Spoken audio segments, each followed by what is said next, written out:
fabulous August sunshine, but before we get to enjoy it, jobs to be done, harvest needs to be collected. Let's go.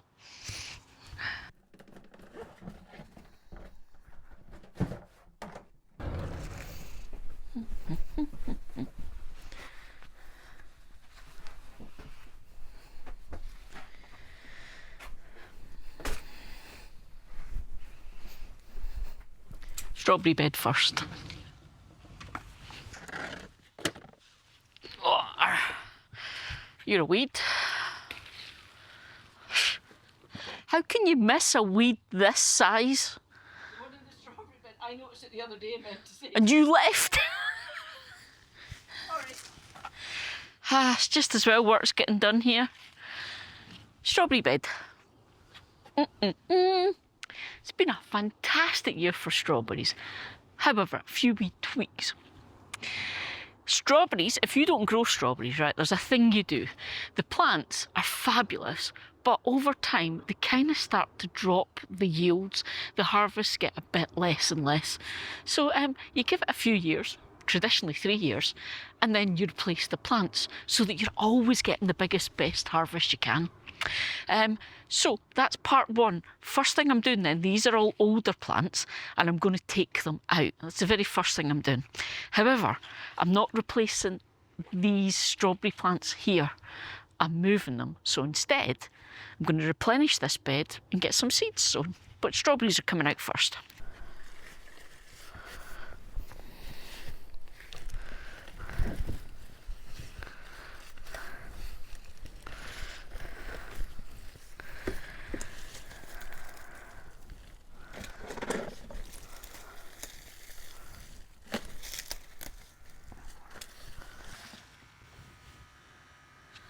Don't know if you guys ever hear this noise while we're in the garden. We've got solar pumps that operate water butts and water and feed some bits. I'll tell you about it in a minute. Don't know if you've ever heard it. Now, don't know if you're noticing, there's quite a lot of little plants that have got these big bits attached. These are called runners. They put out, and then this is a whole new little plant. So normally, when you're doing strawberry beds, these are the wee plants that you would then replace the older plants with, nice and new fresh plants. But I'm actually changing the variety of strawberry I'm growing, so I'm not keeping any of this stuff this year. Hence, I'm just taking it all out.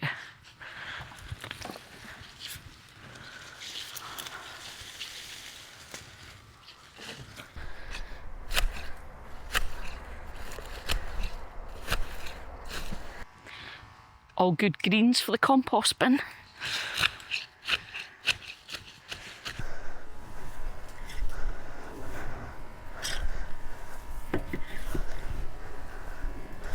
Obviously then,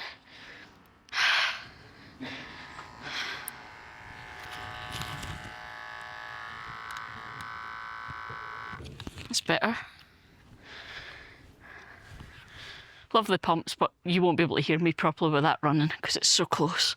But I was just going to say, obviously, strawberries, I use straw as a mulch to protect the fruit, so when it hits the ground, it doesn't sort of sit there and rot and stuff. That straw is now all partially broken down because it's been there at least a season. So all I'm doing is just giving this bed, like I say, a bit of a zhuzh. I'm just kind of turning that partially broken down straw into the bed so it will carry on doing that process of composting. That's organic matter. It will break down eventually into nutrients that the plants can access. I'm going to do that, but I'm also going to add a bit more.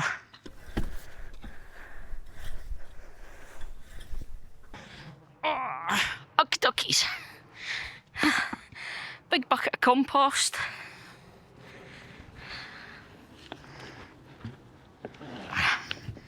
Oh.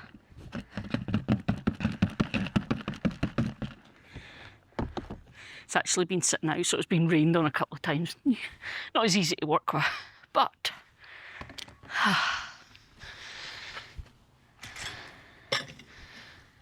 when you're revitalising a bed, a container, a plant or a pot, whatever it is, no matter what you're growing, after a whole season of that plant growing, it's going to have used up a lot of the nutrients that are in there. So you want to add in either some more compost, or you might use, I don't know, chicken manure, fish blood and bone, rotted, any of that kind of stuff. You're just adding in what you can to try and top that up, topping up the organic matter, the chance for any lovely nutrients and stuff for the plants to get to them. Just giving it a wee zhuzh yet again.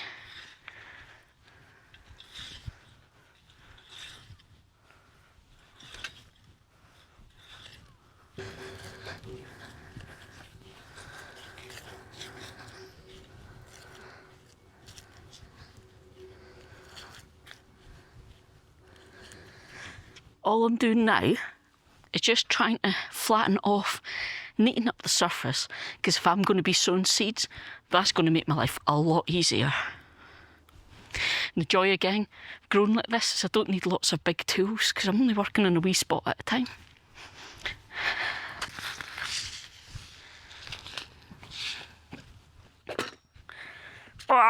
Right. So I'm not growing heaps of different things in here today. What we are doing though is we're starting to think, because, right, this is the bit that is a bit, it messes your head a little bit. It's just the start of August. We're still loving the whole summer fabulousness of the garden. We're harvesting loads, all the flowers look fantastic, it's brilliant. But we're just over the other side for me here, and it is now that point where we start getting cooler. So now I'm starting to think about sowing seeds for the plants that like the cooler weather. So there's some things you grow in spring because they like it a bit cooler. There's things that are quite happy to grow in summer, but then you've got the kind of end of summer, autumn stuff, and sometimes it very much matches what you grow in spring. So I'm about to grow some broccoli raab. It's a big one. You guys know I love this. We love it because the type of cooking we do, it really suits. It's great. It's got a bitterness to it that cuts through creamy, fatty dishes. We use it on pizza and pasta and all that kind of stuff. We love it. It looks a bit like sprouting broccoli type stuff, and it's about this sort of size of these hybrid plants I grow, but it's got a bitterness to the flavour. Okay, it's fabulous. But it also doesn't like the hot weather. It'll bolt really quickly. So instead you grow it in the cooler months, but I actually grow this in the garden and sometimes in the greenhouse as well through winter, and it keeps going until we get really, really serious, prolonged cold weather and nasty frosts. So it's a great one and I love it. Now, broccoli raab, Cina de rapa, Broccoletto Quarantino de Riccio, all different types you'll have heard lots of us growing, but essentially they're all kind of the same, so don't stress over getting particular brands, varieties, whatever that you see other people doing. Think of it like this: you get them and they take a different period of time to grow. The one I grew the most common was the 60-day because I just found it did really well, but I'm doing a mix because then it gives me a bit of a succession harvest of this stuff because we use a lot of it. And there's no drama to sowing it. All I do, it's just easier if I'm up here, as I'll just do a wee sprinkling, just a line.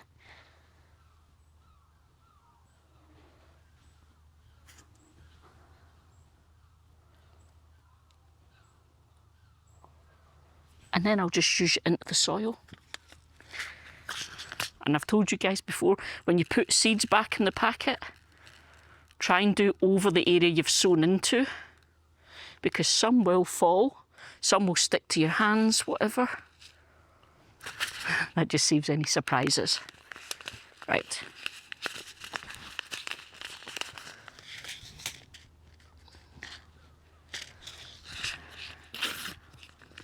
Now you won't be able to see them, I can see them.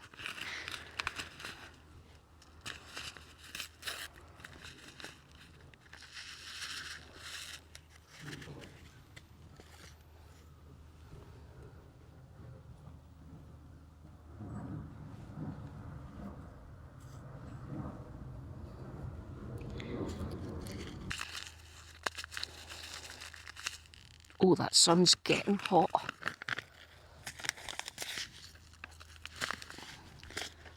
And then, like I say, just, you're not digging a trench, anything like that, you're pretty much just going over the soil just so that it kind of settles. So this is why I was saying I'm not bothering with straight rows and things.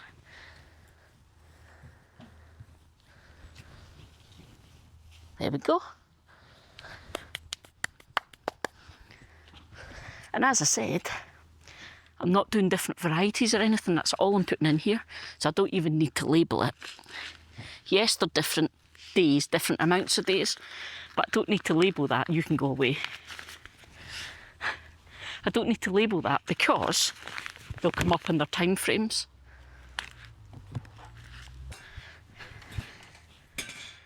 Very last thing is always a water. Always when you've just planted or sown seeds is a good water.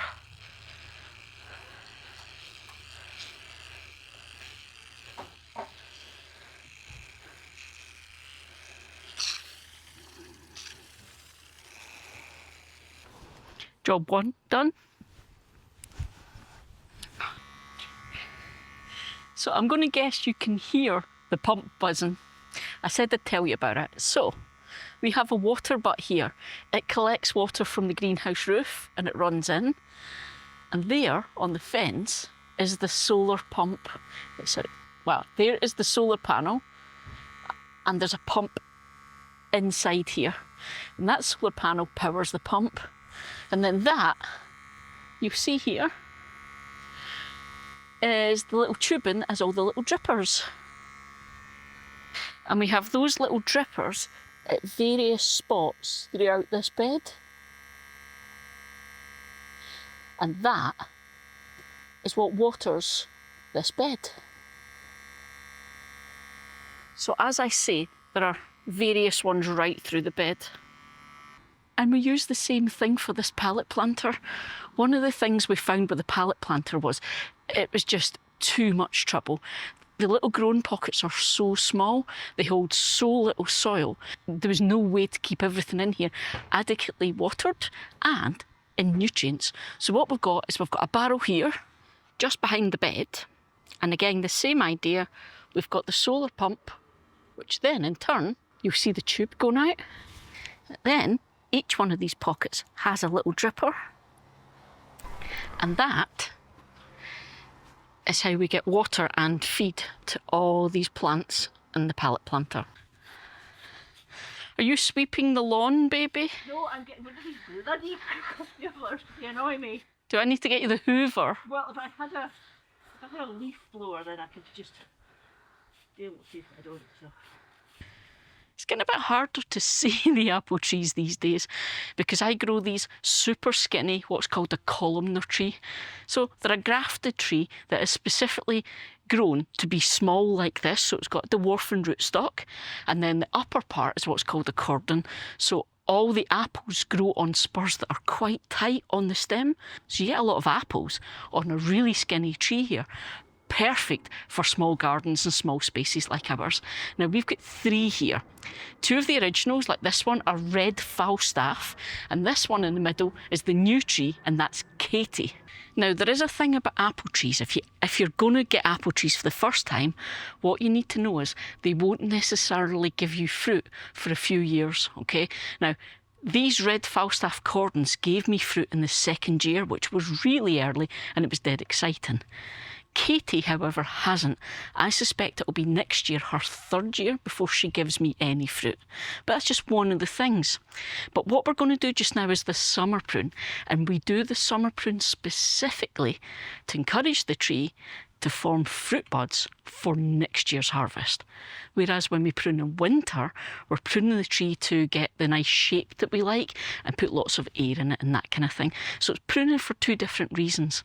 Now, I did a really, really in-depth video all about how to summer prune your trees. Okay, it was proper in-depth. So I will link that at the end of this video if you've never done this kind of thing before, you want to really go into it. But it is super simple, and I'm just going to take you through it while I do it just now. So I've got a bucket. I'm probably going to need the step at some point, but we'll get on with this. I'm going to start on Katie because, as you can see, she's no apples. Just makes it a wee bit easier to show you guys. So what I'm doing then is I'm at the stem, okay? and I'm going to go up and I'm going to look at how the branch grows, and I'm looking for this wee section that's kind of lumpy bumpy, okay? That's kind of like the start of everything. That's where the magic begins. From there, I'm going to count up 2 or 3 either leaves or buds. Depends on your tree's growth, how you'll see them. But you can see here I've got a bud and a leaf coming out it. Same here, and I've got another one here. So I'm going to either choose to cut above this one, or I'll take off these 2 and cut above this one. The decision is yours, okay? For me, these are cordon trees. They're meant to be skinny. They're meant to be compact. So I'm also thinking in terms of keeping it nice and compact. So I don't want to have these branches sticking out too far. Different types of apple trees, you do it differently. If you've got a standard apple tree, you'll have long branches and you'll be cutting these branches. So say if your apple tree has long branches, you'll be cutting the branches that come out of those, and you'll be doing it that way, okay? So this is how I do my tree here. So I'm going to count. So it's where the magic happens. 1, 2, and I'm probably going to take it to 2. And what I'm going to do is I'm going to do an angled cut, okay? Because if you cut flat, there's a chance that the rain sitting on it can just sit and start permeating the wood, and it can risk causing disease and problems. So you cut at a slight angle to encourage the rain to just drop off, to just roll away. Now there's another thing. Wherever you've got a bud, you're cutting so that your angle points up in the direction of that bud. So if I'm going to cut to here, my angle is going to point upwards, okay? And the other thing I'm going to do is with your secateurs, you're going to make sure that the cutting side is nearest the tree, okay? Not the flat end that does the crush. You want the cutting side nearest the tree. So I'm going to go in here, and I'm going to go just above where that bud is, and I'm going to take all of that out.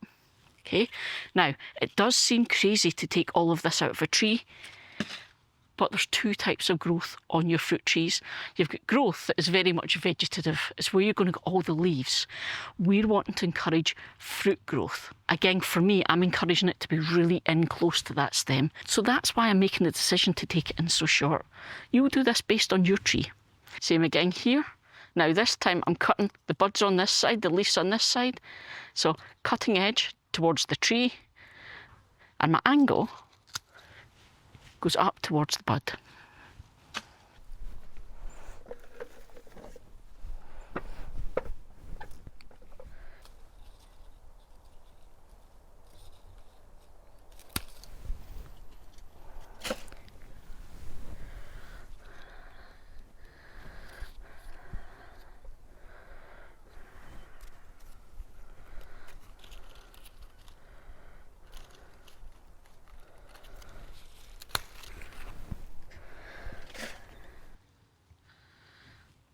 Now, at this point, you can also top the tree. And what that means is you can take it down to the height you want it to be.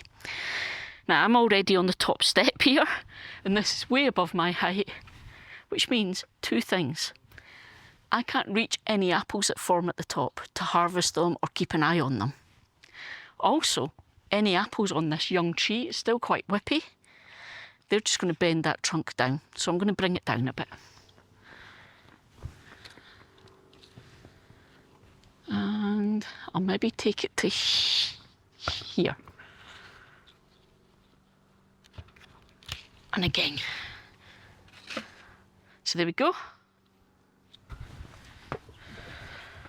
And I'm just working my way up the tree.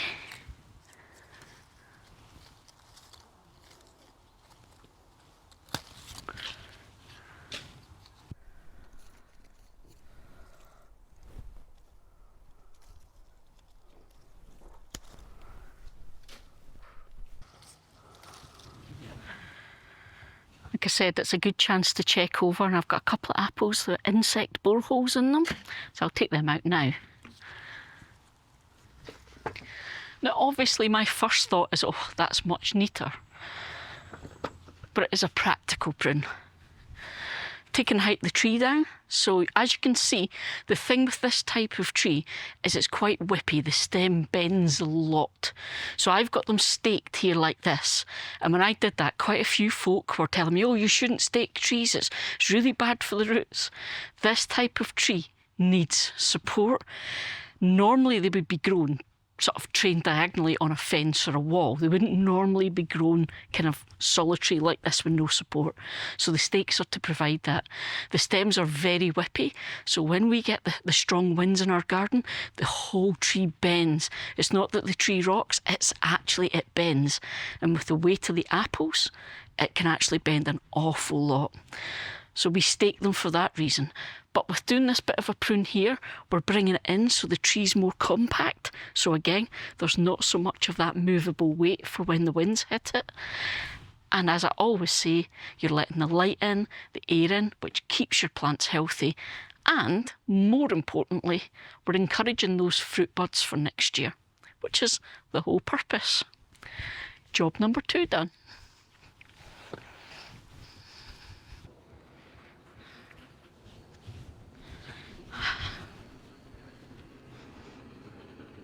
Don't set me on fire. You're not meant to look sad when I say don't set me on fire. I've only been married 10 years, but I thought I still lit your fire. Right. I'll be right away. Last job is here. It's going to be the courgettes and squashes. Now, it is getting quite hot. It's far too hot to be wearing a jumper and sleeves and stuff. But if I don't, I'll end up itchy as anything all day. So I'm just going to put some sleeves and gloves on here. And I'm going to bring you in. So, there's a wee job needs done here. And I'm going to show you something I've started doing that is absolutely not a trick or recommended or standard. I'm just experimenting with a wee thing. So don't think I'm telling you this is what you should do. Let's just wait and see what works for me or if it doesn't. But I have got 2 summer squashes here, so my patty pan squashes, and I've got 1 courgette in the centre. It's just what I could fit in. But you'll see I've got these 3 canes. Okay, now these are these fancy twirly things. It doesn't have to be them. It can be string, bamboo canes, whatever you've got. But all I'm doing is I'm actually training these plants up the canes so they're grown vertically. Now, these are not huge, big vining plants, not like big pumpkins and things. They don't have to be grown vertically, but it makes it easier for me to manage them. It works better with the space. And I have lots of problems with powdery mildew in my garden, and these types of plants are absolutely suckered by it. So growing it this way helps to keep all the airflow around, means I can get in and water the soil and it doesn't hit the leaves, and all of these things just help to reduce the powdery mildew. It doesn't stop it, but it reduces it. Now, main thing with that, I should say, powdery mildew is not a drama. Don't panic over it. It's unsightly, but it doesn't actually affect your crops, your fruit. So any leaves affected, I just cut them off. So it's not the end of the world. But, I'll need a bucket then if I'm going to do that. But yes, so what I need to do is check and see if these need to be tied in again to bring them upright, although it's looking quite good. And then I'm going to show you the weird thing I'm doing with them. Okay, first thing then. Powdery mildew. You can see it here. So when you get these, it starts as circles, dots, and then it spreads over the leaves, these white patches, and if you rub it with your finger it'll actually come away because it is a mildew on the leaf. I'm not going to do that because then it's on my gloves. What I'm going to do instead is chop that leaf off and get rid of it, okay? Does absolutely no harm, but that will eventually die and brown, and like I say, when it gets touched it will spread. So once it gets like that, I just chop it away. See, no drama. What I'm also doing is just checking anything that's looking a bit ropey I will take off. There's a lot of dried up leaves. So there we go. It's just a bit of going round maintenance, looking for anything that needs to come out, anything that, dead flowers sitting on the ground will rot, problems, that kind of thing. Now I can see something here and I'm going to bring you in close. So I'm wanting to actually show you this. Do you see how the bottom of the fruit is all brown, mushy-ish? That's coming off. Okay, the reason for this then. This is a fruit that hasn't been pollinated. So it gets all brown and mushy and rots like that. Okay, so no good for us. And that's why I wanted to talk to you about this weird thing I'm doing. Because I've always found pollination is always a problem for me with squashes, courgettes, that type of plant, even going round and hand pollinating, because I always find I spend a lot of the year where I've either got female flowers or male flowers. I don't have both at the same time to help with the pollination. So I end up having to grow a lot of plants, which if anyone grows these types of plants, you end up with far too many crops. So I'm doing a wee thing this year. So I have a pair of scissors. Basically what I'm going to do is I'm going to trim the flowers. And again, this is not me recommending you do this. This might actually ruin the plant. I don't know. It's a wee thing I'm trying. But it came about because I've always noticed that the flowers open, they're not open for very long, and they close up. And when they close up, they almost twist shut like this sort of thing. I mean, that's quite an extreme one, but you'll see it does it. And I noticed, maybe last week, that there were still bees desperate to get into those flowers, but they just couldn't get in. So what I'm doing is I'm trying to just trim the tops of the flowers so they stay open to let the pollinators get in and see if it helps. Like I say, it might not work. This is probably complete nonsense, but I thought I'll just try it. What's the harm? If I'm not getting a great amount pollinated anyway, what's the harm in trying? So all I'm doing is any of the flowers like that, I'm literally just chopping the tops off so that it opens up a little bit for the bees.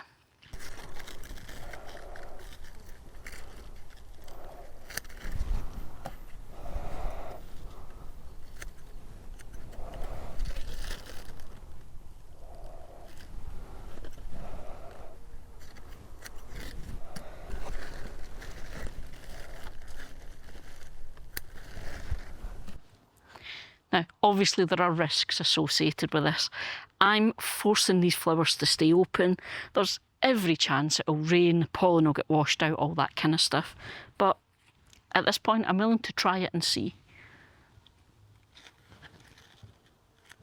Okie dokies. So we're back here because I need some broccoli and some beans for dinner tonight. And again, I say broccoli.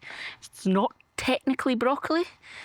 It's this hybrid plant I grow that kind of is like sprouting broccoli, but smaller.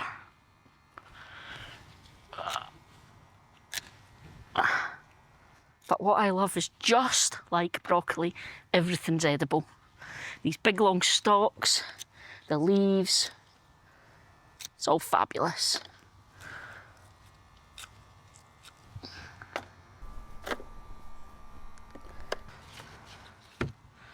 Oh, that bed's getting a bit wonky. Beans.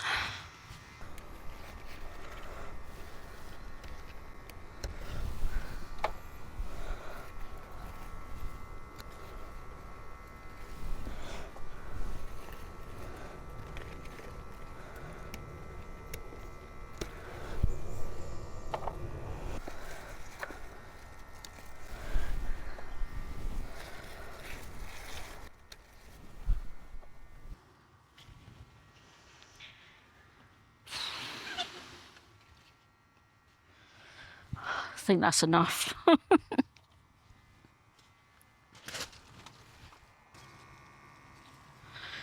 Let's not forget, I may not need blackberries and tomatoes right now, but it's kind of the thing, you have to pick them when they're ripe or the birds get their share.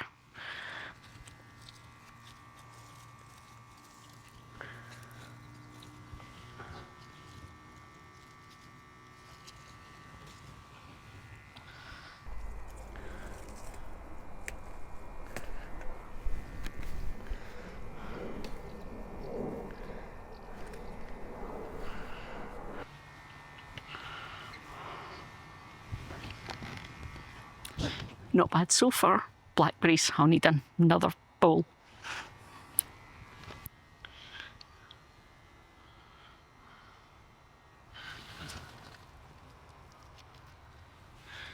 So my rule with blackberries is they need to just fall off when you touch them.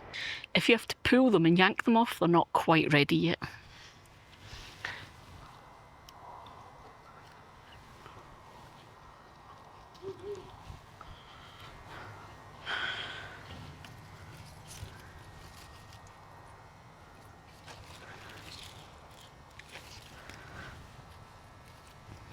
Same with blueberries.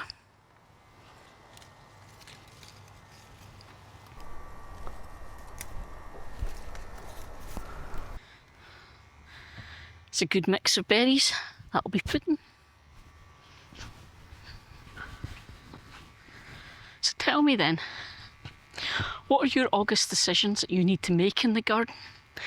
Have you done it yet? Okay, as promised, there's the video that's a real deep dive into pruning your apple trees, just in case you need it. And I'll see you on Sunday, folks. See ya.